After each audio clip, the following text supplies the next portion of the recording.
LDF സ്ഥാനാർത്ഥിയായി പ്രഖ്യാപിക്കപ്പെട്ട Kaipamangalam MLA E.T. Taison പറവൂരിലെത്തി. കയ്പമംഗലം മണ്ഡലത്തിൽ നിന്നും നിരവധി ഇരുചക്ര വാഹനങ്ങളുടെ അകമ്പടിയോടെ തുറന്ന ജീപ്പിൽ ജില്ലാ അതിർത്തിയായ മൂത്തകുന്നത്ത് വൈകിട്ട് 5 മണിയോടെ എത്തിയ ടൈസണെ ഇടതുപക്ഷ പ്രവർത്തകർ ചേർന്ന് സ്വീകരിച്ചു. വാഹനങ്ങളുടെ അകമ്പടിയോടെ അണ്ടിപ്പിള്ളിക്കാവ് വടക്കുംപുറം വഴി പറവൂർ ടൗണിൽ ചേന്ദമംഗലം കവലയിലേക്ക് റോഡ് ഷോ നീണ്ടു.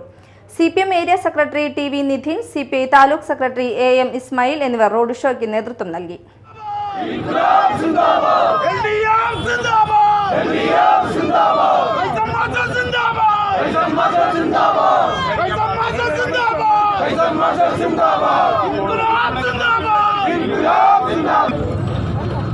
പ്രിയങ്കരായ ഇടതുപക്ഷ ജനാധിപത്യങ്ങളുടെ നേതാക്കന്മാരെ, പ്രവർത്തകരെ, സഹോദരന്മാർ, കയ്പമംഗലത്ത് നിന്ന് ഞാൻ പറവൂരിലെത്തുകയാണ്.